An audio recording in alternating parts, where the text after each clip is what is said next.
Good morning, good afternoon, good evening, and welcome to The Big Picture. Great show, great guest, and great conversations. My name is John Allen. My name is Tom Muhwana. And I'm Cherry McKenna. So Cherry McKenna is a guest on The Big Picture today. Hatujam replace Justine, even though tunaweza fanya mapinduzi saa hii, depending on how this show goes. Yes. So McKenna Cherry is a lawyer, advocate in training, and a digital content creator with one hell of a story to tell from the Sabasaba protests. She'll be joined later on, or will be joined later on, by Njoki Maina, who is the lead psychologist at Usikimia that do fantastic work around rescuing men and women who are in dangerous situations, exposed to sexual and gender-based violence. And they also have their own perspective, obviously, on what's been going on. But we'll also be speaking about some of the things that happened this past weekend, including the arrest of Boniface Mwangi and his charging with terrorism, charges related to terrorism, which were later then dropped, and some of the things that have been happening related to that. But we had a great show last week. We don't often do this, but last week the show was fire because we collaborated with Drunken Lectures to have a lecture of sorts about journalism and the state of affairs within journalism today. We each had some interesting points, and there were very interesting counterpoints that were made by the audience, and we want to read some of them, some of the responses that we weren't able to read last week, just to show you that you missed out. Yeah. Kukufilisha, Tom. Vibaya sana. Kiwaru, si ndio? There's Motet, who says, I was really pressed to ask. When you said, and I know McKenna has so many opinions about this, when you said your story stops where the facts end, in reference to the alleged massacre in Guray, that is, does it mean absence of evidence negates happenstance? Case study, the government refuting certain allegations on social media, and the denial cements our belief that they are true because most of them have turned out so. Into brackets, Adani Deal, ? When an institution gatekeeps facts or has the monopoly of certain information and your reach is unable to retrieve evidence, what should we, the consumers and society at large, make of it or believe it? Does it all water down to it being a matter of chance? Those were very many questions. That's something you addressed at the lecture. So. Unataka kuhepa, eh? No. I think I can give my opinion on this. Actually, let's start with me. Yeah. So I think the Adani Deal and what happened in Guray are worlds apart. Simply because the Adani Deal is a deal that is documented and there was documentation of evidence of it existing. It's not happenstance. It actually happened. So what makes it different from Guray is Guray happened. It happened that the police were present in that area on that evening. It happened that gunshots were heard. There were videos of guns and people who had these guns and are wearing uniform aiming at innocent folks who are, if I'm honest, in their home. Yeah. But the difference between the two is that the Guray one, after the day it happened, on the next day, there was no evidence that pointed to a mass murder, which is what was alleged online. There was no massacre from the reports that came out after. I think it was 3 people who were confirmed dead at that time. And we went there, and the evidence pointed to that number, nothing more. And to me, I believe Adani was so different. But to go back to Guray and just remove the Adani deal from this conversation, is Guray happened. Journalists went to the field for days after, investigated it, went to hospitals. If any such thing happened, I believe there should have been evidence of some sort that happened. Ghana? Okay, I agree, but also not entirely, because I think just observing the way that this government moves, even, I mean, it's not fair to say that they're entirely far apart. I see what you mean, but with the Adani Deal, the biggest problem that the populace had with it is the lack of, first of all, it was entirely hidden until the whistleblower, he came out and then he was like, hey guys, do you know our airport is being sold? And then the whole country is like, Ati, what is happening here? And then that's when they were like, in fact, I think what's his name? Wetangula at some point was like, there's no such thing. And then later on, they had to admit because the documents were revealed. It was exposed that there's actually such a thing. And in fact, they're planning to not only sell JKIA, the JKIA workers were protesting. So the entire problem was hiding and not disclosing the truth to the public.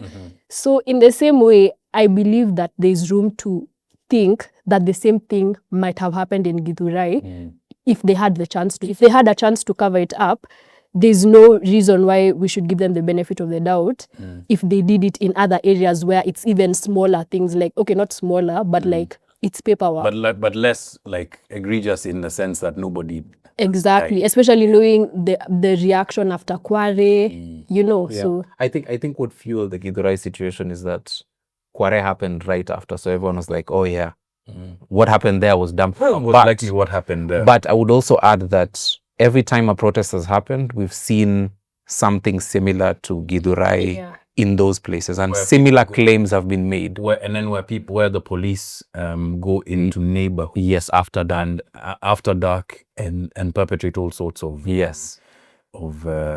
violence. My view is I guess the foundation of the question, which is, for journalists, it's important for us to stop where the facts tell us to stop. Because if we engage in conjecture, then without evidence, then what are we doing, right? Are we being responsible? Are we being responsible members of society by saying that we have this platform and we are going to engage in, I don't call it rumor mongering, but conjecture without evidence that something happened, and what if it did not happen, right?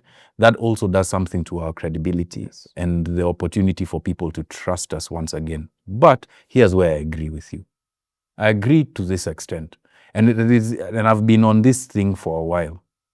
When you're in an environment that is a low trust environment, then you doubt everything. And that's part of the strategy of many governments that are either inefficient in their service delivery or authoritarian in their methods. They want you to doubt everything, and the single source of truth becomes who?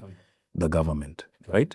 But because we're in a situation in this country where that's not really a complete representation of what our government is, but the erasure of trust in institutions, in the people holding those institutions, and the continued and consistent, especially when it comes to the police, habits of the police force in perpetrating violence against the public could lead people to make that leap.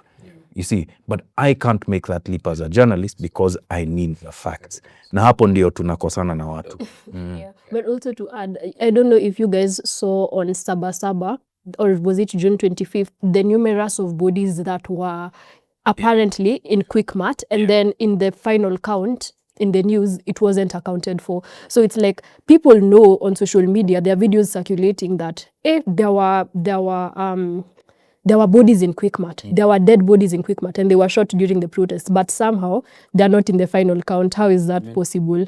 Just to speak to that, I remember the day the protest happened. I'm not sure if it's Sabasaba or June 25th, but No, there's something that I believe it was because Sabasaba wasn't around, so it's June 25th. June 25th, yes. And this is not about Sabasaba even, or what happened at Quickmart OTC. That's the one you're speaking about, right? Yeah.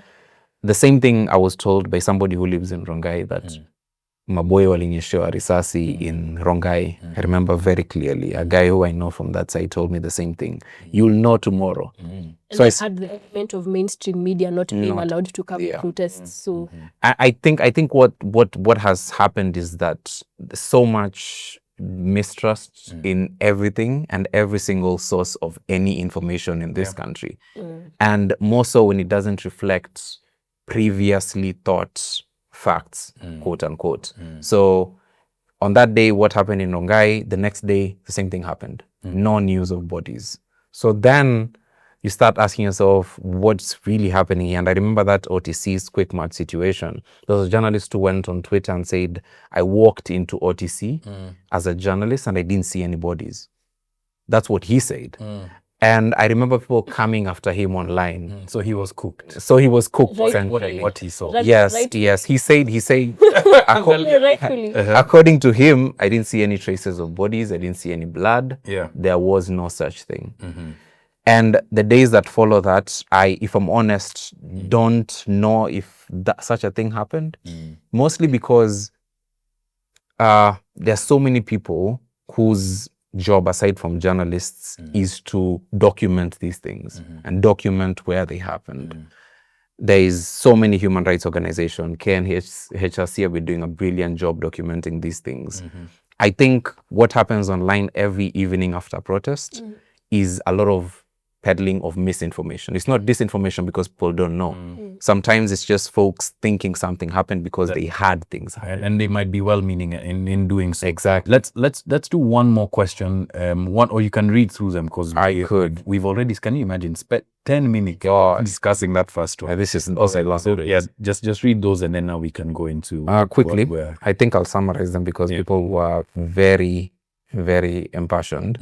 Waithaka says one thing that clearly stands out in most, if not all, mainstream media are used to propagate neocolonialism and oftenly used as channels by imperialists. In comparison, in social media, mainstream media is designed to air what they want you to absorb, but not important facts that are of help. I generally agree.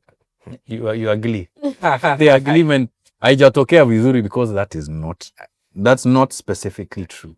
Like, yeah, it's not specifically, but I generally agree. That again, there's this idea, right? And I'm not saying this. Look at me as a person who left the mainstream, right? But I'm not saying this like in total defense of the mainstream. But that there is this idea that the mainstream works as this monolith, where there's singularity in terms of ideas, in terms of how we suppress information coming out, the singularity and the focus of how we're supposed to project a certain government, and that's not true because I've also worked inside the mainstream. It's very diverse. What happens sometimes is that the gatekeeping processes within this mainstream can either be hijacked for, nefarious purposes, or there are people who are well-meaning but don't believe, in their own right, like don't either have the full menu of facts at their disposal, or even the full understanding of what's really going out there, and so they project what could be their image of what's happening. It's not always. Now, she's just taking her head. It's not always conspiratorial in terms of how the mainstream works, because the mainstream that was being bashed yesterday. Let's give an example of the Standard Group that was being bashed yesterday is being praised today purely on the basis of its headlines, or largely on the basis of the headlines and the things that they have chosen to cover. Now, the headlines themselves are a lens through which you can understand perhaps the motivations or the opinions of the people working within the mainstream. Does that mean that, and the infrastructure hasn't changed? Right? The infrastructure that was being critiqued months ago or years ago has not changed. What has changed to inform this sort of complementary point of view that many people in the public have of the mainstream, McKenna? I think where we disagree is you, and also when you're saying you've worked in the mainstream. Yes. John Allen, when did you work in the mainstream? It wasn't during Moi's time and it wasn't during Ruto's time. It was during Kibaki and Uhuru's time. Exactly. Best time to work in mainstream. So I feel like the conversation would be entirely different considering the regime. Because at that time, we didn't have allegations of, Kibaki has bought the media, or even if... There were those allegations. It's not the same. Did Kibaki ever... Okay, I know he did one time, but did he ever shut down mainstream media and He did. Continuously, and also people weren't protesting every day. The raid of the Standard happened in 2006. The shutdown of the live broadcast happened in 2007. Okay, let me just say this. I understand these are issues that have been consistent throughout these regimes, but then in Kibaki and Uhuru's tenures, it wasn't to the extent that it is in Ruto's regime, because if we're being honest, not even if everybody knows, the opposition right now against Ruto's regime is 1,000,000 times more than it were in Uhuru's and Kibaki's regime. And that makes, and not only that shifts in a very huge way the role that mainstream media has. Because even the point that you had brought up in the previous question in terms of how neutral media is supposed to be, and they're supposed to tell the truth. But I think the idea of mainstream media and even media in general on what the truth is and what and being unbiased looks like is just taking a stance that won't hurt the government. Because for me, from my lens, yes, I'm not a journalist, but from where I sit, I think right now the neutral thing to do, the unbiased thing to do would be to report the truth as it is. And if we're reporting the truth as it is, we know who is abducting people. The cabinet secretary came out and literally said, I had to go to the president to ask him to release my son from abduction. Okay. We've had numerous other examples. For instance, we've had, like, it's so evident. So if mainstream media were to be neutral, they would, for example, not be, same example with Standard. They wouldn't be writing headlines like, this vague headlines that you're wondering, who are they talking about? But yeah, it's throwing Okay. hints. So you're a lawyer. So you know this statement, kabisa. There is a difference between what you know and what you can prove, right? And many times, at least from the point of view of the things that we present to the public, it's what can be proven, not just what I know. No. There's a space for what I know, which is fair comment and opinion and etc. And that's why there's a page in the newspaper, or you have to label certain things as fair comment. That's for hizo ambazo najua, like those are things that I know. What I can prove, the standard is very different. And you'd agree with this because, as I said, you're a lawyer. And what it means is that sometimes the full body of facts will never really come out, right? They'll only come out to the extent that the proof that you have allows them to.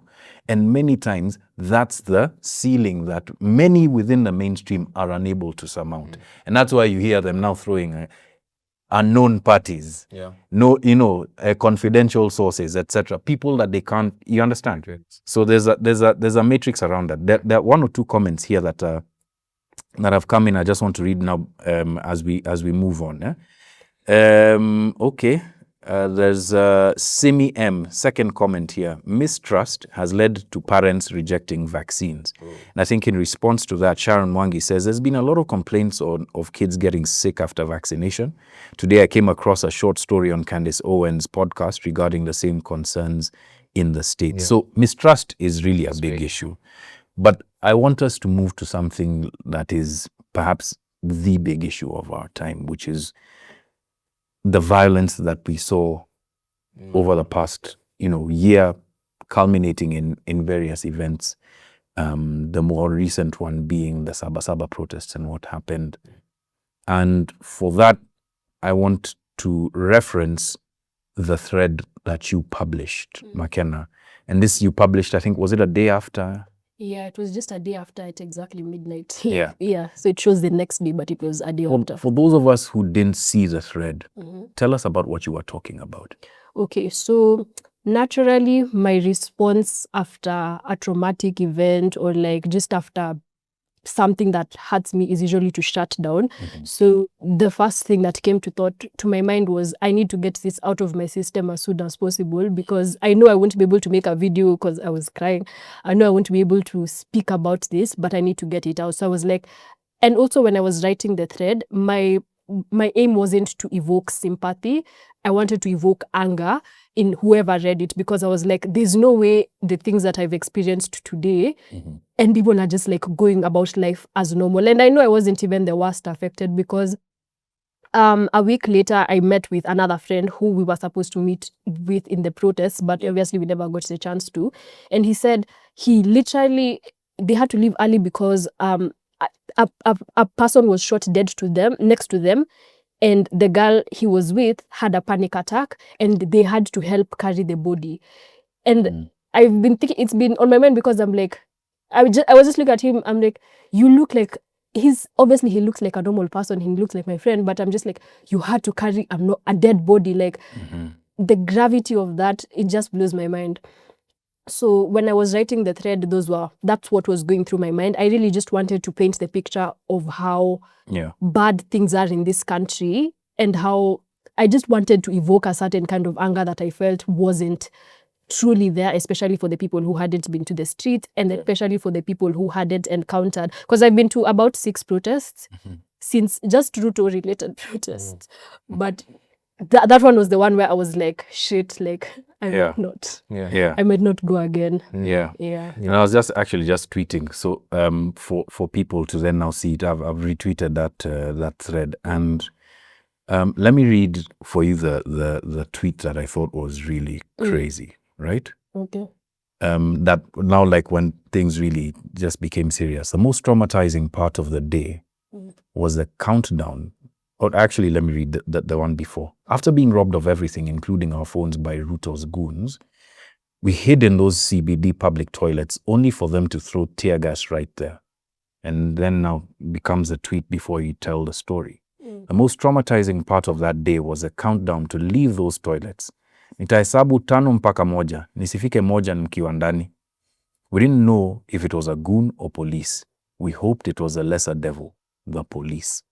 So what did it feel like being confronted with that potential danger?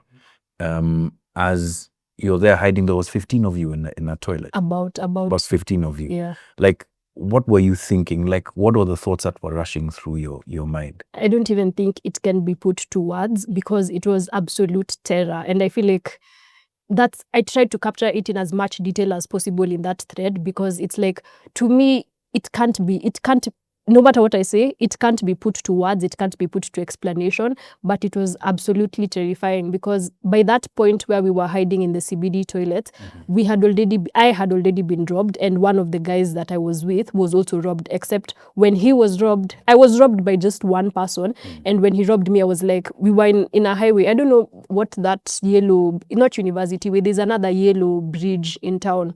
That's where I was robbed, and I was screaming. I was like, hey, there's so many people here. People can help me. Hey, gun, uyo amenibia. And then when I'm shouting that, I realized the friends I was with, they've also ran away because whatever happened, they were disrupted as well. And then I'm realizing the person next to me is telling me, gun mgani. I realized, kumbe mko pamoja.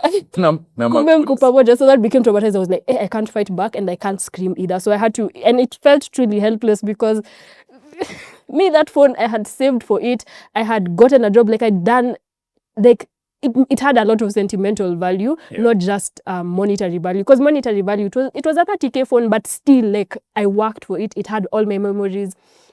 So I realized I couldn't run after him. But then with the other guy that I was with in the CBD toilets, he's just someone that I met during the protests as well. We were just holding on to each other to find safety. Whoever you see that looks like a protester, you find him.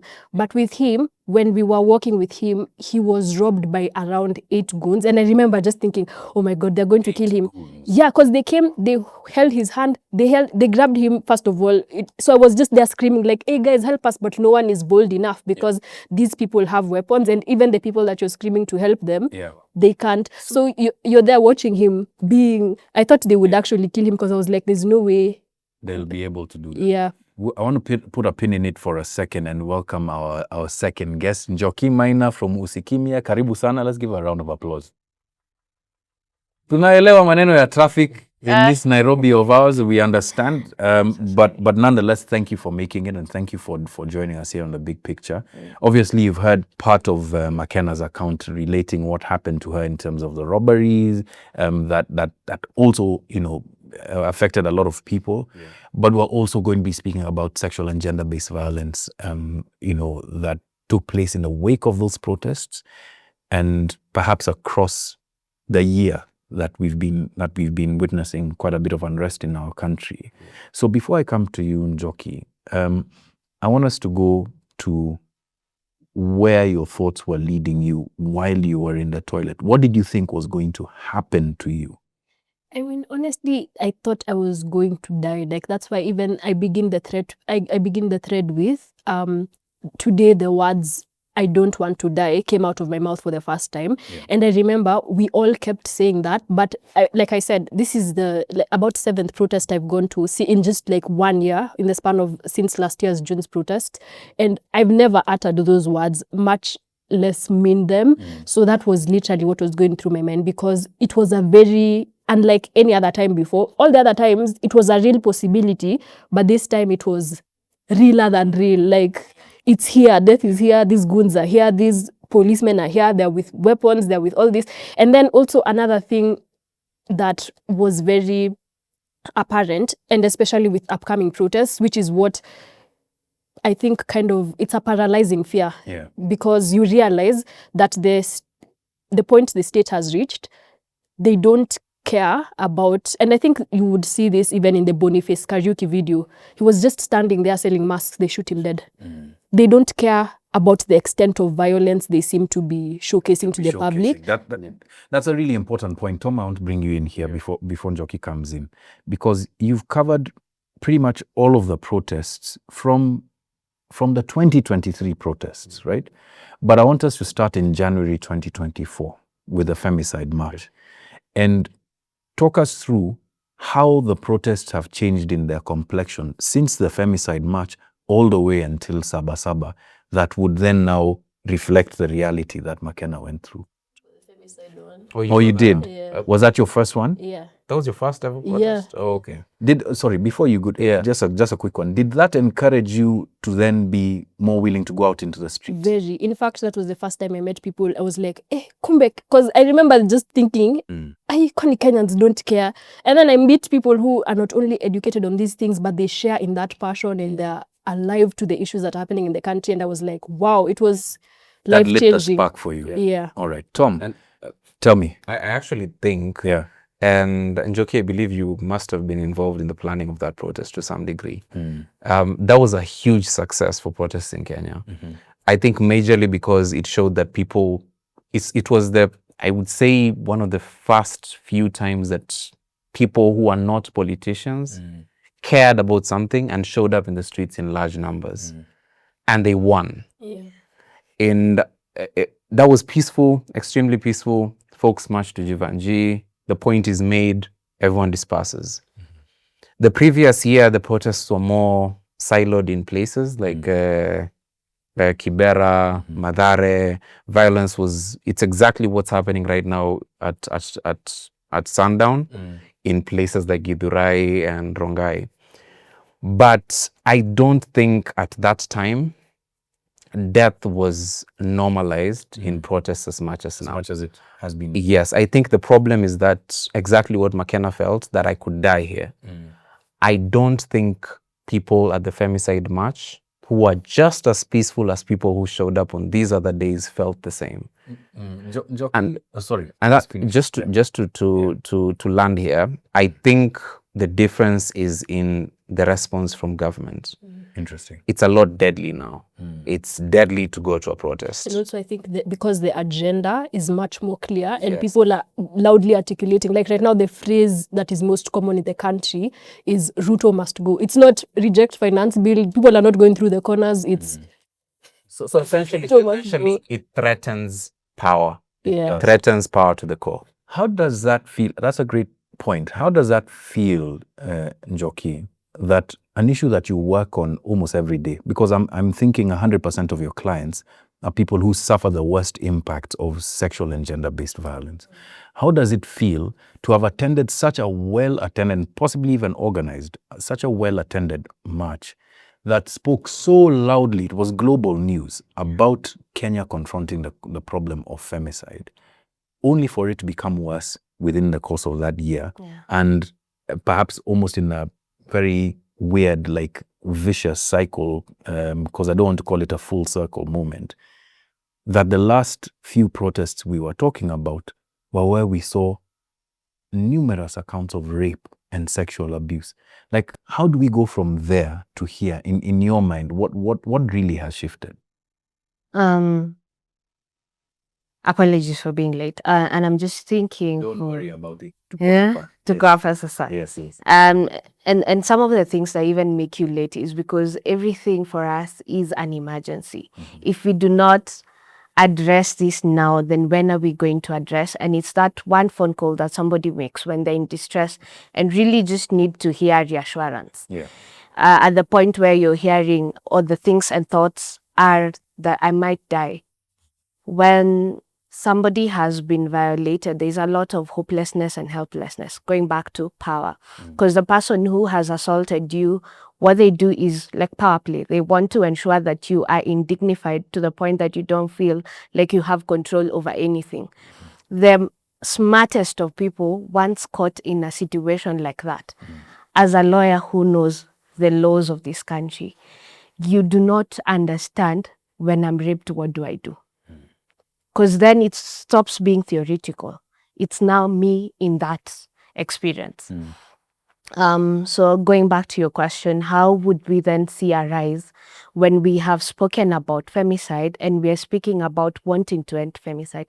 Because femicide is the culmination of now domestic violence and all these forms of violence. Then how do we come to, instead of us reducing, it's even higher. I think lack of humanness. People have become inhumane. There are no consequences for the things that I have done.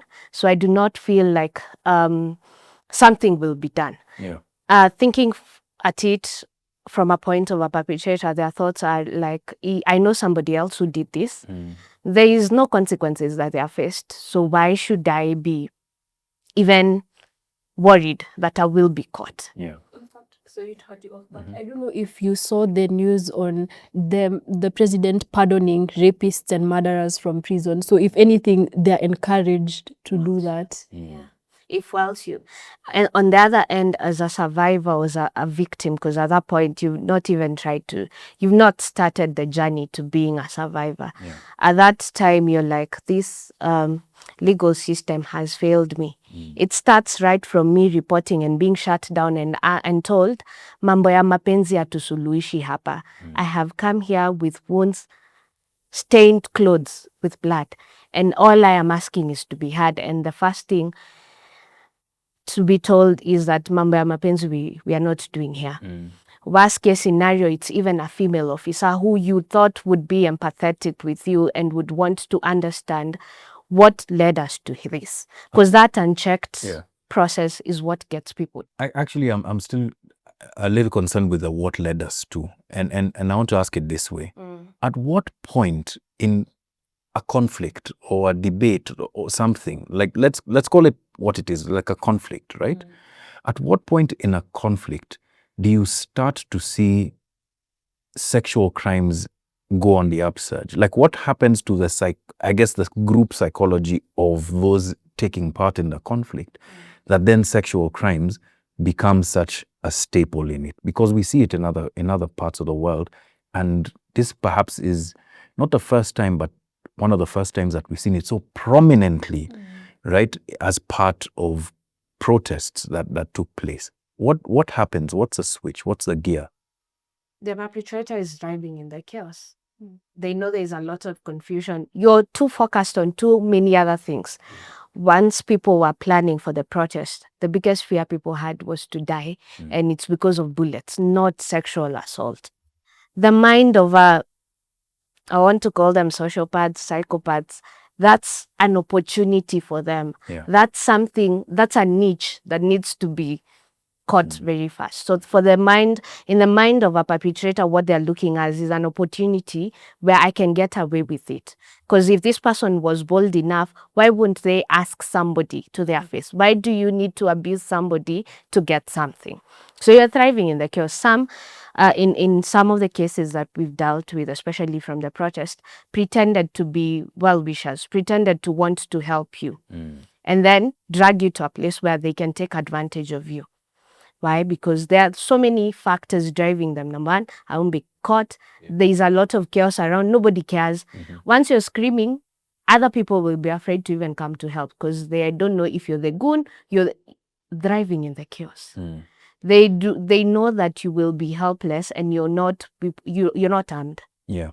So you will not be able to protect yourself. Is there any stock to the claim that has been made that, there's a correlation between the introduction of goons and goonery, especially in the latter protests, and sexual crimes as a tool of violence, as we've seen in other theaters of conflict, like in the DRC, what have you? Obviously not to that scale, but I mean, do you think that there could be some correlation?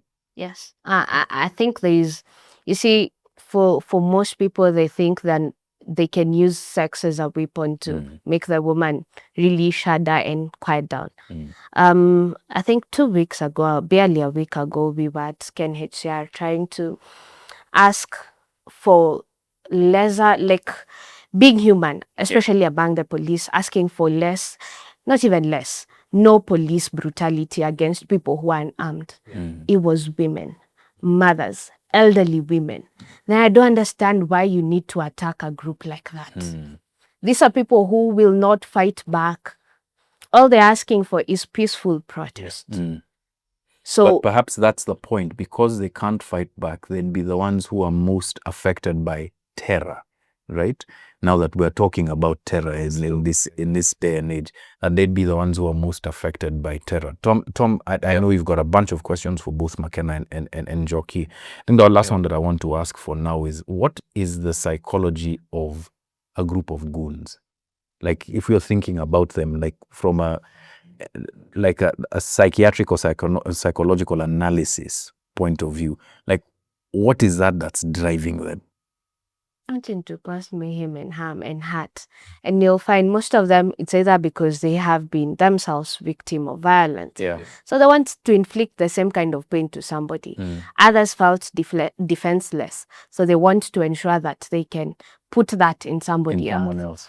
Others were coming from a point where maybe they could, the only language they have seen before is violence. So that's the language that we'll speak and want to continue to. But where does the consciousness of the individual disappear and the consciousness of the group then take over? That tunaenda kuchoma hii nyumba, tunaenda kunajisi hawa wanawake, and they're doing it. It's almost like they're moving like one unitary mind. It has not just happened overnight. What we are seeing right now is not something that is like a light bulb that has happened. Morals have been decaying slowly. Now, right now, there's that recklessness. And people do not see the reason. Life has become just something you can take away like that because it's constantly shown. When you, on the news, what you're seeing is people dead, 10 people dead, and nobody is thinking 10 people dead means 10 families crying, means 100 and thousands of people mourning somebody. Then we escalate to abductions and all those other things, the sexual traumas, and sexual traumas become very difficult because it's a lifetime thing that you have to keep processing. Then people have forgotten and only seeing now. And because it has been normalized to a point where you don't see the pinch, you don't see the effects of it. But it will start to show on us. Okay. Tom. And poverty too. Yeah. And poverty as well is a big issue. Sorry, Tom. Okay. I don't know if you want to add anything.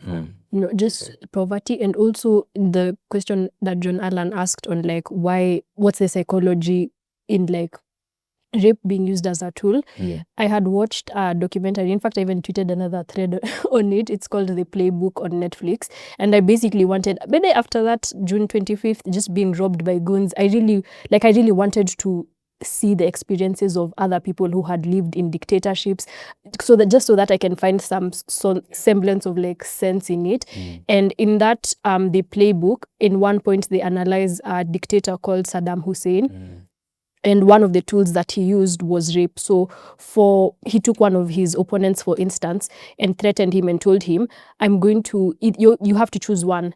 Either you go out there and tell these people that you are lying against me, or two, I'm going to rape your daughters and your wife, or I'm going to send people to do it, and then kill them in front of you. And so while they were analyzing that, what became evident is that rape is an act of control.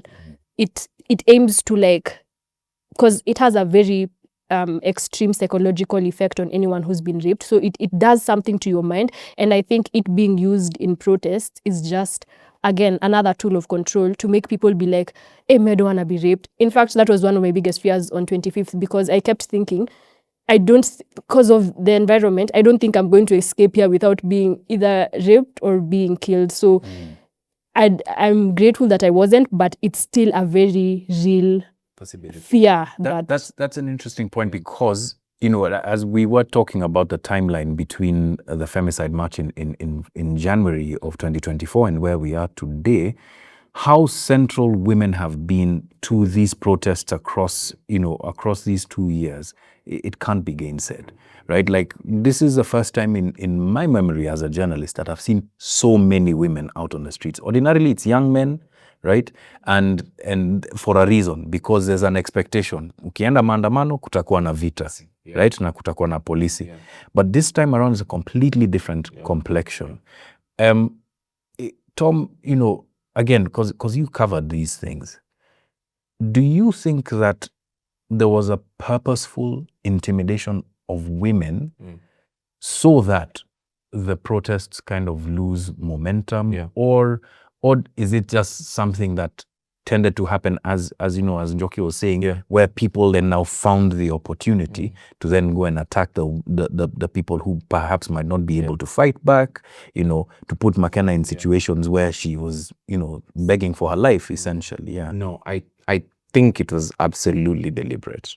The leaked chats that Standard published, those were testament to that. And also everything that we saw happening during the protest is testament to that.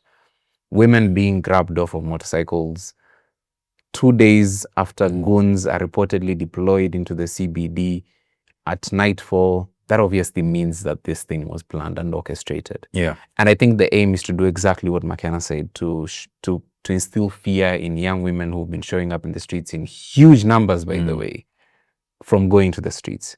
And if you remember that AI video that the government shared to explain why the protests are bad and why it's so much distraction and anarchy, like they like to call it, that documentary, that short 10-minute clip had a woman in it. It wasn't a male figure sad for what had happened. It was a woman. I think it's 100% deliberate, but I'd like to segue into a different question here. Yeah. I was just reading Njeri Migui's posts, Njoki, and I know you're on the other side of this because the victims that she speaks of on her Twitter, you meet at some point. She often tweets very, very harrowing things that, if I'm honest, I think they've been happening in Kenya for so long. It's just that Tusikimye is vocal about them, just so Kenyans know. But she speaks of an 11-year-old who was defiled by the father. And she calls this young infant T.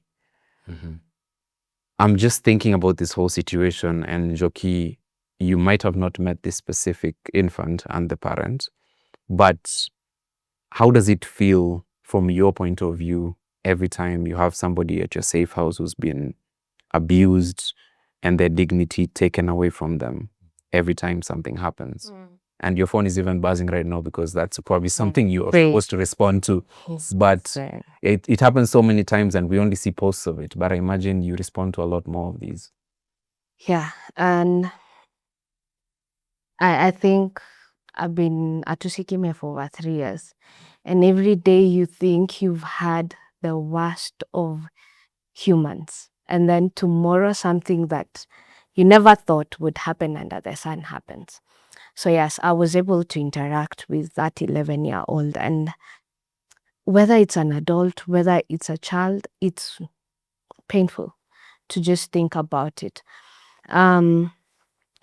Today, before I just came here, we had a case of a 4-year-old who was being defiled by their father. So you listen and sit and look at the 4-year-old who is in tears, and it takes you back home. It takes you back to you being a young child and all you knew was play, school, full stop. Yeah. And then you do not even understand, because they can't put it in words, what happened to them. And the innocence that they explain with is out of this world. That's their innocence taken away. And a lot of hate and resentment, not just to the person who did it. If by any chance maybe somebody tries to make fun of them, it looks like it's me who brought this upon myself. A 4-year-old.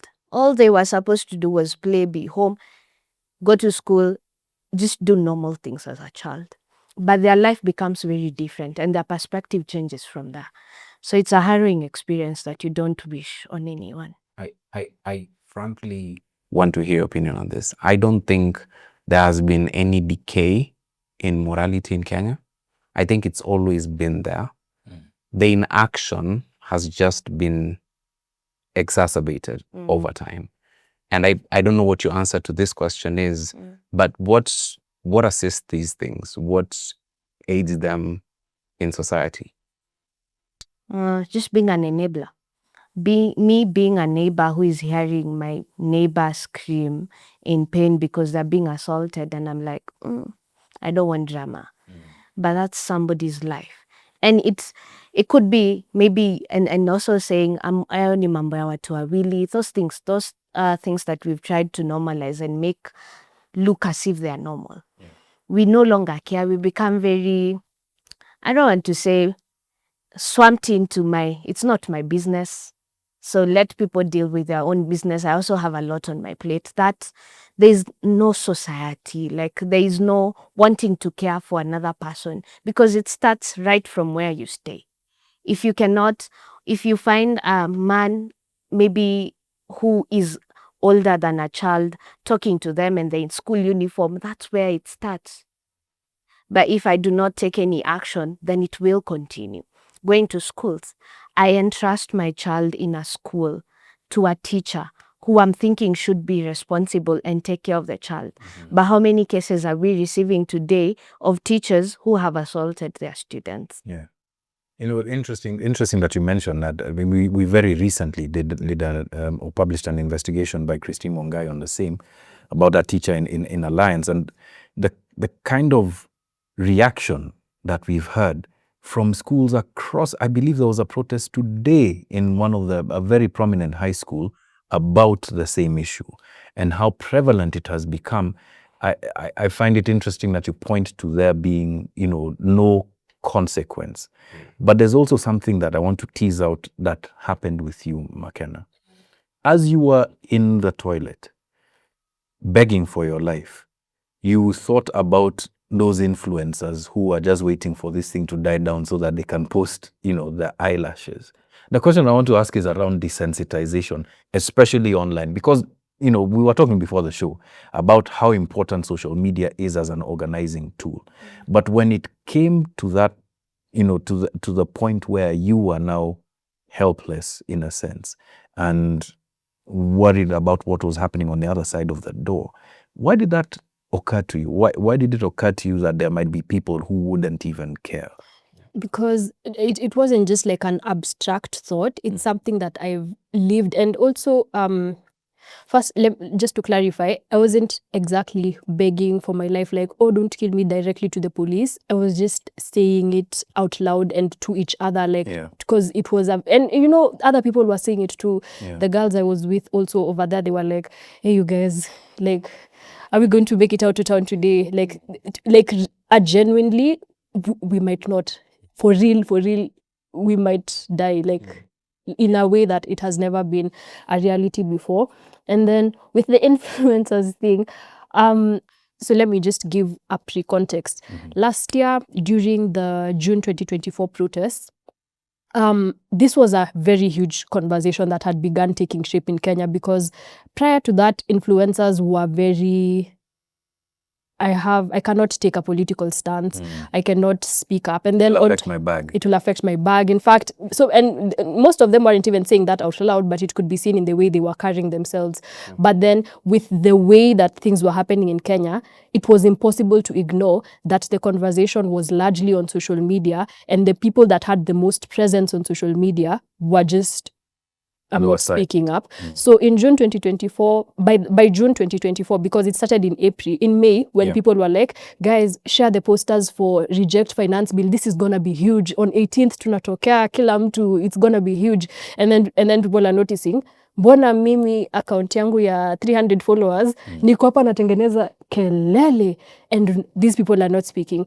And it was a subtle conversation on Twitter, just subtle, like people throwing it over there, like it's uncomfortable. But then it became a bigger issue when the first abduction of Shad Khalif became proven. And it was like, now your silence is unacceptable. And people began actually creating lists on social media. They began creating posters, they began naming people that they were deplatforming. It became an actual like rallying to the extent where I can mention, but Eddie Butita lost about 10,000 subscribers on his YouTube, and he in fact even had to deactivate. And I remember at that time I was like, in fact I'm not only going to take a backseat in this, I'm going to actively take this conversation to TikTok as well. And I created an entire like 5-episode series plus another one just like showcasing the ones who had actually spoken up and like encouraging them as well. And then one where it was like, hey, there's this influencer, and I made sure to tag and showcase the tweets of people saying, expressing their discomfort with the fact that they were not speaking up during this time. So this was a problem that started in May 2024. And at the time, there was a lot of comments of like, oh my God, thank you so much for speaking up. These people, no one is calling them out. No one is saying anything. Your courage. And then there was others like, Kwani, one person speaking up could have changed everything. Kwani, who do you think you are? Why are you being a hater? It was a very clear divide, but the conversation had happened. And now a year later, what's happening is the conversation has in fact shifted to, they're not speaking up, they're being performative. I don't know if you were on Twitter that day when Savara just tweeted heartbreak emojis, and he immediately had to delete because people were like, if you want to sit on the fence, but don't come here just tweeting heartbreak emojis. There's a very tantalizing conversation that I want us to have, but let's go step by step this way. So I'll ask it to both of you. In the outcome of a traumatic event, yours was a traumatic experience. Fortunately, it didn't go the way that you thought it might have. Joki, you deal with some that go almost to death's door. Yeah. In the wake of a traumatic experience, sometimes people can become broken by it, or people can become hardened by it, or motivated by it. Am I right in assuming that experience made you even more determined to then now go out and speak about injustice? Yeah, well, I've already been vocal, so I don't think it made me change, but it did make me angry. It did make me angry about the lack of social solidarity that I felt was there, especially in some spaces. And I think the person that has showed this is, there's a time Boniface Mwangi put on his stories, don't post me on your stories when I'm dead. If right now you're silent, don't start pretending to care then. And I feel like that's the same reality we're living in Kenya right now. There's so many people that are on the sidelines and then just leaving this fight to nyinyi ndio ma activists, nyinyi endeni uko mbele. There's no one's life who's more valuable than the rest. That's true. Yeah, so I think for me the trauma comes in with kwani mi ni mtu mdogo, like me, kwani how I'm not made of metal, but but I'm here. It's an awakening. Yeah, and not even just in the protests, just in as much as you can do in whatever capacity it is. Yeah. How does trauma impact people in various directions? Because there are some who will recede into themselves, and there'll be others who become more outspoken. What's your experience, especially with sexual and gender-based violence, about where most people sort of fall? Most retreat. Most will retreat because they feel something was taken away from me. That's not something you'll get back. We have some who is also like physical violence. They'll tell you, yes, I was shot. Yeah. I will go to hospital. This is something I never anticipated. Ini maisabu sikuwa nimepiga. So I have to go to hospital, checkups, appointments. I was just scared of a normal checkup. Now it's intense clinical visits that I'm making every other week. Yeah. And when you ask them, do you want to pursue for what? Who will I direct it at? I was just going home. I was on my way home when a stray bullet hit me on my mouth. Yeah. So that's a constant reminder. Every time I am looking at myself, that's what I remember. That is what I see. So most of them tend to retreat. And there's, again, the lack of trust and confidence that even though I go out there and say this, that there is action that will be taken. Actually, let's speak about that. So, because, sometimes we're accused as journalists of sometimes speaking and beating the point to death about the problem, right? But what does the other side of this look like? What would you then suggest is a pathway towards having a society where we're not going to, let's be honest, we're not going to eliminate sexual or gender-based violence, but there certainly can be more weight added to speaking up against it, or, acting against it. So what does the other side look like to you? Because you're on the front lines, kabisa. Like, what would you imagine is a way that we should, as Kenya, handle this issue? Right from when your child can begin to utter any word. Consent. And even a child will not give consent. So it's basically teaching them that nobody should touch you in any kind of way that is uncomfortable for you. And the minute it happens, you speak up. Then that means for that child to even feel that kind of safety and security to speak up, there needs to be consequences. There needs to be somebody who they know what this happened and this was what was done to this person. So as that child is growing up, that they know they can trust that this system will protect them. Yeah. And to add on that, there was something that happened over the country over the past 12 months, I believe, more than that maybe. The task force, the Femicide task force. It's something that Justine and I have spoken about in not such a good light over the very many shows that we've had. Mostly because the public participation sessions are a sham. But even how that whole task force is constituted is up for questions. So how would you, Njoki, want it look like in the end? Like, what resolutions? How do we resolve this issue? It starts from offering the psychosocial support that somebody should even be doing in the first place, but that is denied. You go to a facility and you're jumped from one facility to another. The specialist or the people you would think would be trained to handle such issues are the ones who even re-traumatize you more. We've had cases where as a survivor goes to a hospital and the doctor is laughing out loud, telling their story of how they have been gang raped to another person. Right when I'm behind a curtain on an examination bed. Telling the story of the person that they've just heard from. Wow. That's somebody's life. That is, it's their perspective is no longer the same. You can't go telling that person, trust this doctor. If I am the one who went to the police station and was shunned out, that's the person, utumishi kwa wote meant you would treat me and protect me. But I came to you, you turned me away. Some are told, enda vumilie. Hiyo ni mambo ya kawaida. So if the person who is the first line responder is already making somebody who had gathered the courage, because for somebody to be gang raped and say, I will just go to the police and then and I'm taken to a place where I'm publicly, I'm not just telling one person. It's like I'm telling 10 people and being vulnerable in front of them. And that's not what I want. So I think going back to that, we also just presented as Usikimie what we anticipated would happen. That these are like bare minimums that we are asking for. A survivor gets proper medical care. How is it that I am the survivor and having to incur the cost of the violations cost towards me?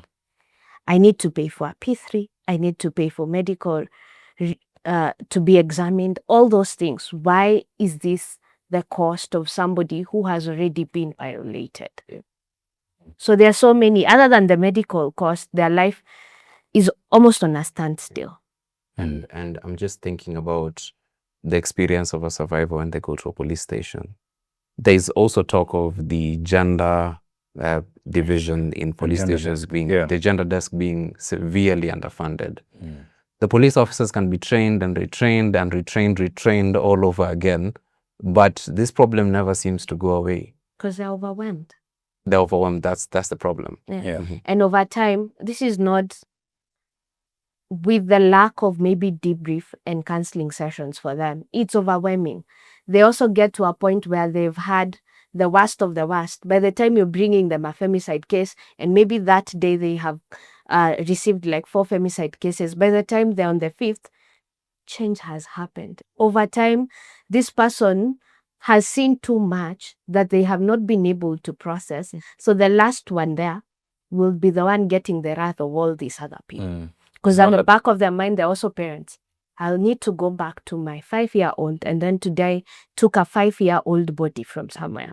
It changes how you see the world. So then what should be done to change that? A lot could be done. We started with a petition. So just to ensure that femicide is a distinctive crime. It's not murder, it's not manslaughter, it's targeted. It's targeted towards a female. So it should be put as a distinct criminal offense. So by the time somebody is going to that point, there is no discussion. The same way we have the Sexual Offences Act that clearly stipulates this is what is rape.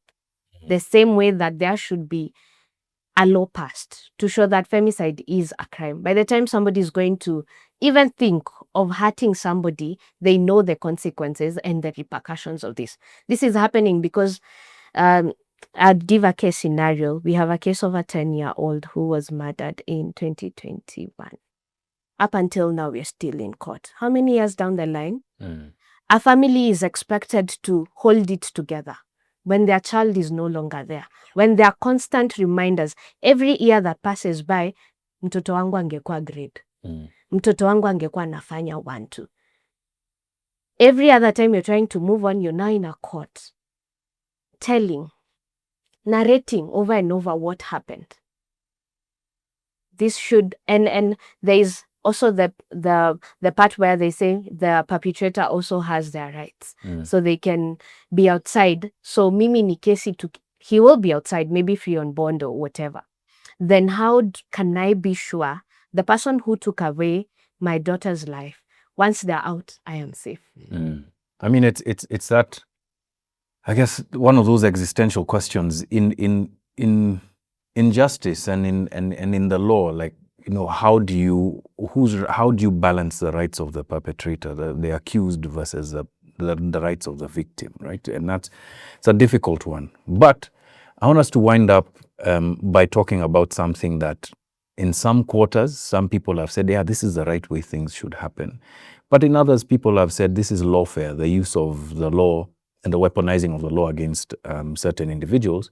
And we speak about, I think, Boniface Mwangi, whom we all know, and his arrest this past weekend, this past Saturday, arrested at his home in Lukenya, then brought to Nairobi, a search conducted, and certain things being found in his home. You know, I mean, if you read through the list, a majority of them are things that you would find in an office: a stamp, company seals, hard drives, etc. And then there was the finding of the canister and one live round, which the jockey Boni's representative, legal representative, Njanja, says that, you know, he has disavowed. I think it was even a blank. Yeah. But the point here is about the use of the law against people who, you know, perhaps are confronting power, because we have had this discussion about power. I'm going to assume here that pretty much everybody disagreed with his arrest. Yeah. I might be wrong. No, affirmative. Yeah. Affirmative. All right. Yeah. So I'm going to play the difficult position here as devil's advocate and say, and this is not to trivialize what happened to Boni, because I actually believe, and I've said this as well, that it was a huge miscarriage of justice for that to have taken place. But there are people out there who are thinking, yeah, but I mean, if the state has evidence against him, then this is how a lawful arrest should take place. McKenna, what do you think? It's not, because even Boniface Mwangi is not the first person this week to be arrested or charged with terrorism charges. It's just that he's the most prominent figure. So his name is, everybody knows Boniface Mwangi, because from the 25th and Sabasaba protests, there's hundreds of youth and people as young as 19 have been arrested and charged with terrorism charges. Kahawa law courts, Thika law courts, I think there's another one too. And they were arrested with terrorism charges just to scare them and intimidate them into, because you know the bail in terrorism charges is like 300K. obviously that's unaffordable for even the average Kenyan, or even like it's ridiculous. Even a wealthy Kenyan. Yeah, that's a lot of money. Yeah. It's ridiculous. So it's just that he's the first person that is of that level and prominent, and even other countries are talking about it now. But this is something that I think, considering the pattern that the state is taking, we can't say this is an isolated justice being miscarried. It's clearly a pattern that the state is testing out, and it's very dangerous, because I feel like this government is putting me to task. Earlier this morning, I was researching on other countries that have done this. Egypt has done this. Yoweri Museveni has done this to Bobi Wine. Dictators around the world. Vladimir Putin has employed terrorism laws. There's a Southwest Tundu Lissu who is facing treason charges. Exactly. Yes. It's something that they're doing, and you can tell that it's very intentional, because you know that terrorism is such a serious charge that you would be scared, and we can tell that these are charges that are being planted on people. So that's even what's making it more frustrating. But my experience on 25th, like I said, with those goons, what came to my mind, and why none of this is even shocking anymore, is the realization that the point the state has reached is a point where they realize that it's either them or us. So now they are very lawless. Like, there's no constitution running this country. Okay, very good. Yeah. So we now have what is a playbook, Yeah. to reference the documentary that you were watching, in terms of delegitimizing of the opposition, threatening of the judiciary, that a number of people have spoken to, delegitimizing public conversations, actually making that illegal, like not having the public square becomes a dangerous place, right? An intimidating place. Targeting of specific groups, women, children, not children, well, children, yes, women, children, the elderly, civil society groups, etc. Now that playbook is becoming clearer and clearer. But what's a playbook of the active citizen? What does that look like? Like, if I'm seated at home and I'm just fuming about all of the things that I'm seeing taking place, what action do I take, right? What action have you taken, or should you take? My answer is going to be very unpopular. I don't even think you guys will air it. Okay, man, I think it will be live. But I think, honestly, the point we've reached with the state, the reality, and the reality is that they're not following the laws. So it's unfair to tell the populace to follow the laws, because we've reached a point where the constitution doesn't work one way. And in fact, Article 1 says the people shall. So it doesn't limit. It reaches a point where the power is in the hands of the people. And at this point in time, where goons are working side by side with police, with rogue police, to abduct citizens, torture them, it's reached a point where it's up to the citizens to reclaim their country. Okay. Yeah. All right. I have different views on the same. No. Jockey, I want to hear your view on the same. Right? As McKenna explained, I was just thinking to a comment I had somewhere passing by. The police are trained to be police to defend people, not parenting skills. And I was like, what have we become? That's somebody who is being actively listened to by someone, and they follow what they say to the letter. So what have you told that person? When him Zazimbaya. No, they said that the police are trained. Oh, sorry, yes. That was yesterday. That was yesterday. This was the president, right? They're saying that parents should be the ones teaching kids. The police are not trained on parenting skills, but the core mandate is to protect life. Yeah. That's the core mandate. So when did it get to a point where then we are not protecting that life? So then what should we do if that is the state of play? I think more than ever, this is when we now raise our voices further. Like, so many people have lost their voices over this. Then we don't want it to just go down like that. So many people have been killed. So many people's lives have changed forever. If we stop at this, then when does it change? Yeah.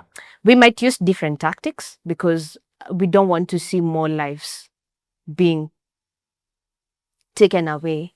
But we need, like, going back to the drawing board, seeing how do we then come at this, having that we're dealing with someone who will not hear, or with people who will not listen? What strategy can be used to ensure that as much as we want to fight for freedom, which it looks like now we are fighting for that freedom back, that people can be safe, that we try and safeguard as much as we can while trying to fight? Because the effects will come back on us again. Now, McKenna has crossed that Rubicon, and to you, I want to, I want to ask you, McKenna, right?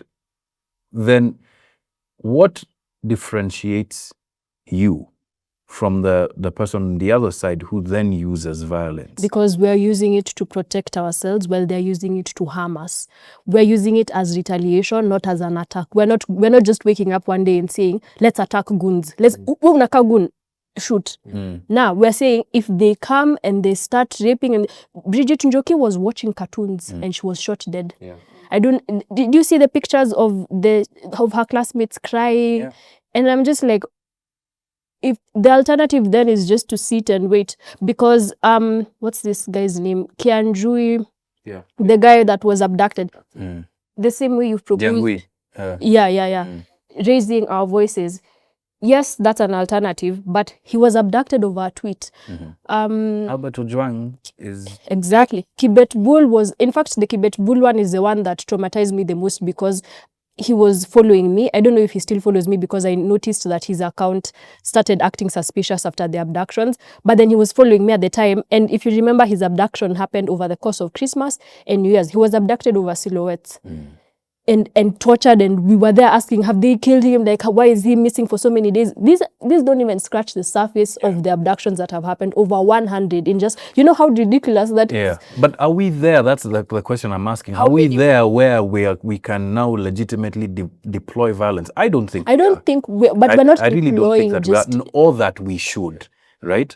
That we should. So we just sit back and just continue being abducted. This is the difficult thing about being in a moment where you're fighting to reimagine your country. You have to be able to reimagine it without some of the things that are impacting you right now.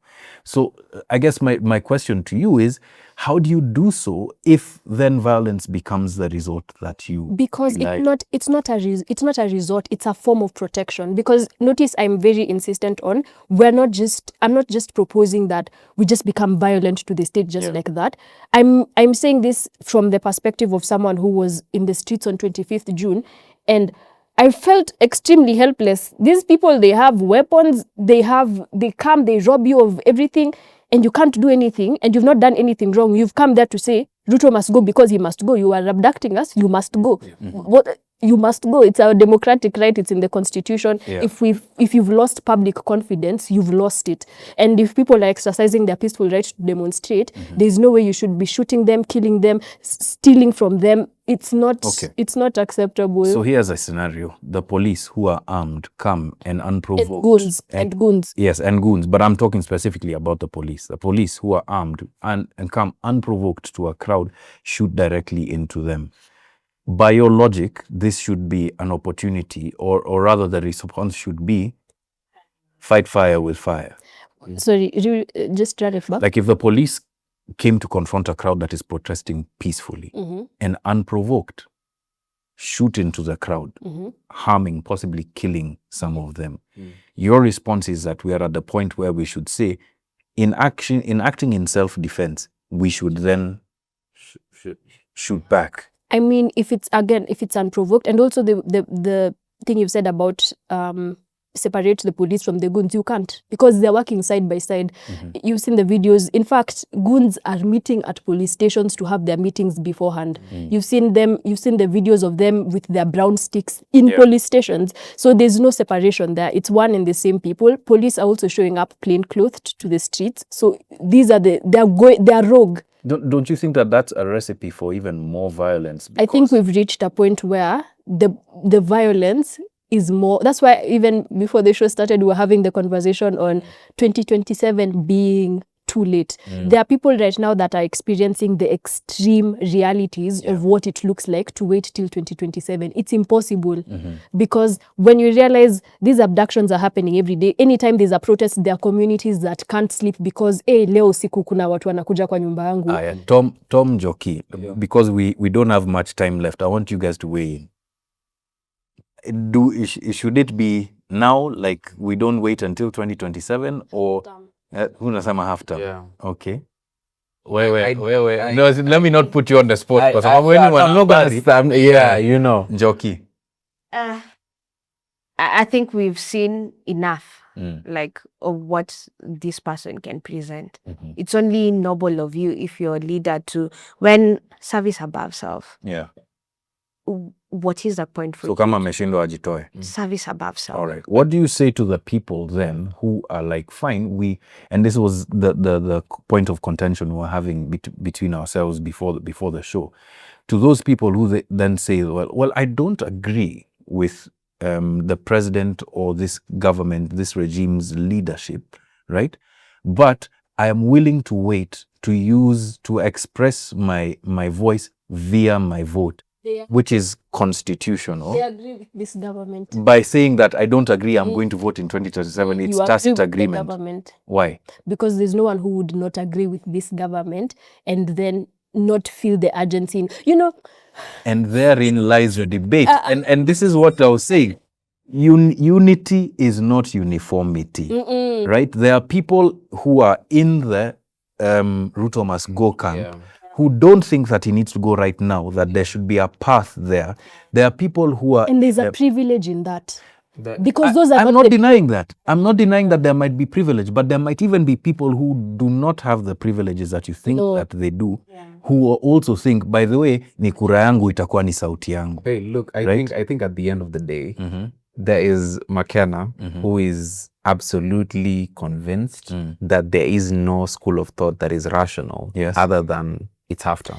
But I think my problem is even that it's being reduced to a school of thought when this is our lived reality. Like it's not a debate. It is true. It is true. I believe it is true. But ideology is in a sense formed by reality. Yeah. I have a problem with us reducing it to opinions, and because I feel like the gravity of the situation on the ground it doesn't allow us to be like, oh no, me I think this, me I think this. You're not allowed to think another way. It's either this guy goes or he goes. Like I feel like the urgency of the gravity.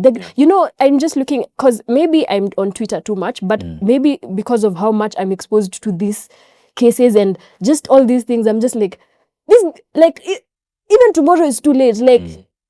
Lazima ende. And as soon as possible. I think so many people would agree with her. And also the illusion that 2027 is going to be an election. Yeah. Because if he's doing all these things now, realistically, is this someone that looks like he wants to let go of power? Okay. And here's my rebuttal to this. The entire point, or a big part of the protests in 2024 were about people's right to be heard.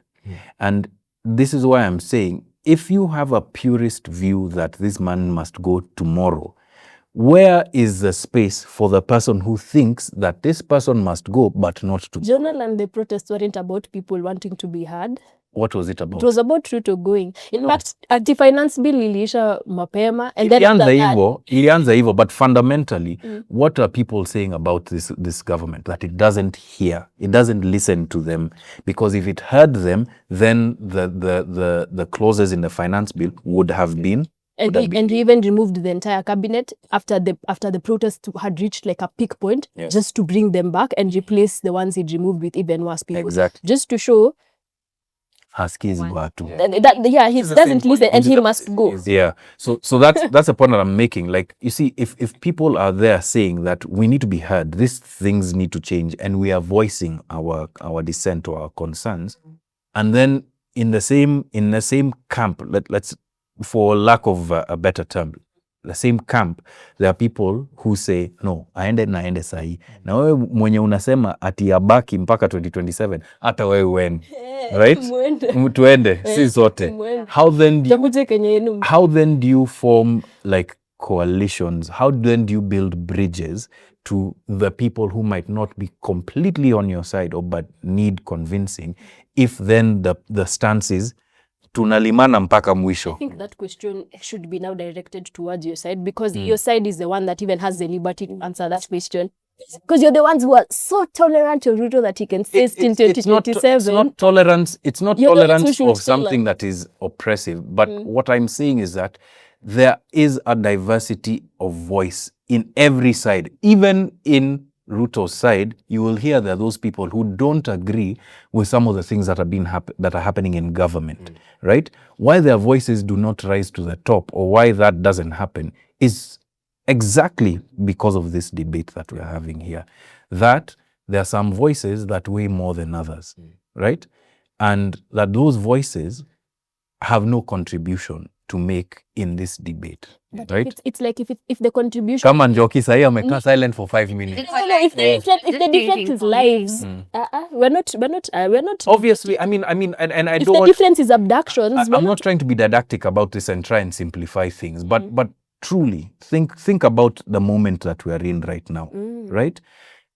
There is a very important discussion that people ought to have amongst themselves about the route that we are taking.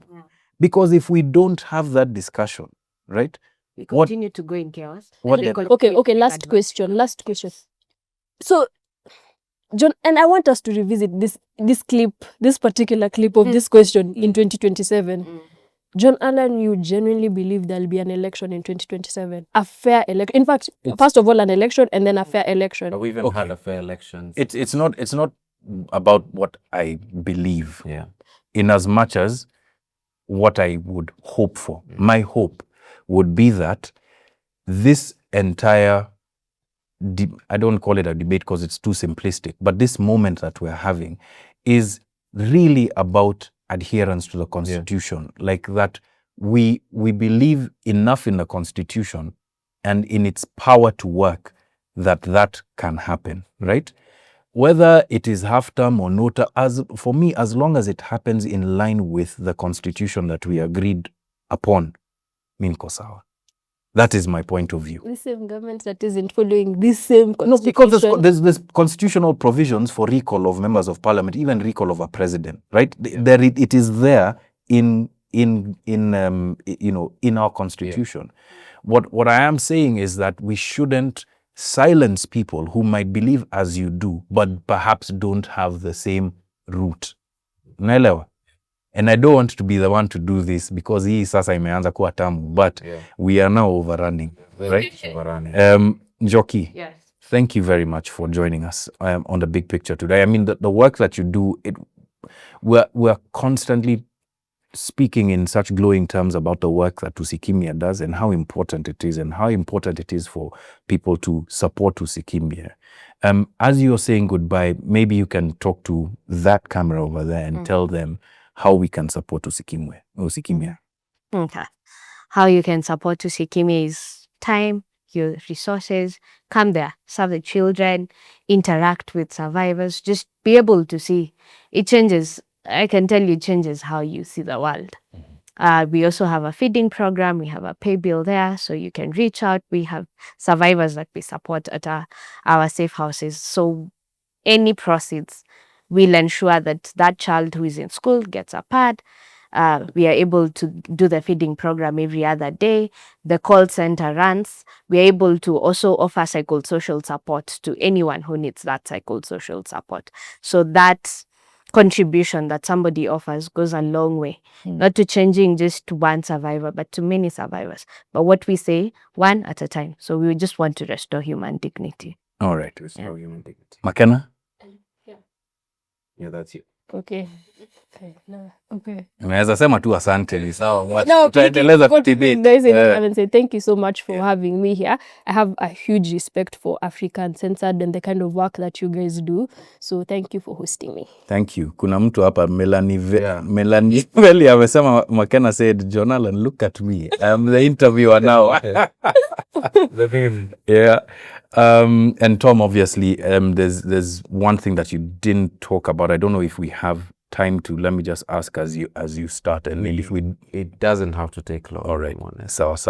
This is also another folder that will take so long to kufungua, and it has subfolders. Na hiyo server bana. Because tunatoka hiyo server ni kubwa, so tunatoka from protest and what next to the reason we're out protesting in the first place, the economy. So recently the fuel prices are out. It's up between 8.6 shillings and 9.6 shillings overnight. That's a huge jump. And remember, sorry, you had the justification was a war in Iran. That's the justification that the Minister Right. of Treasury gave. But crude prices didn't jump. This justification was that we import refined product. Yeah. But there's still something in here. Waambie. I think the huge problem that we have is the levies that are inside these fuel costs, because around 40 to 50% of these costs are road maintenance levy, fuel, 16% VAT. There are a whole bunch of levies embedded inside this, even development levy, road development levy, I think.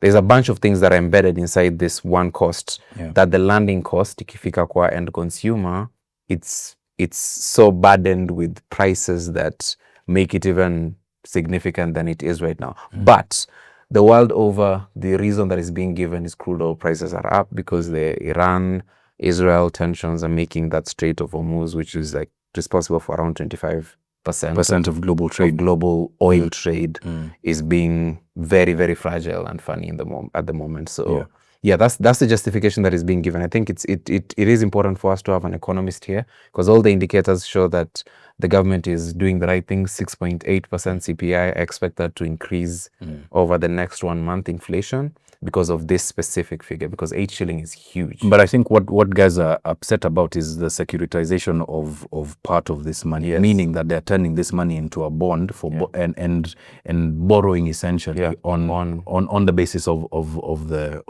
which is a claim Yeah. by the former is it the chair of the budgetary committee, Ndindi Nyoro, and the finance minister, Treasury Mbadi, says that this is an unsubstantiated claim. So maybe that's something you can revisit. So we shall speak about fuel, and we shall be inviting the both of you once again to have this and other discussions here on The Big Picture. First of all, thank you very much for joining us. Thank you to everybody who's been following the episode today.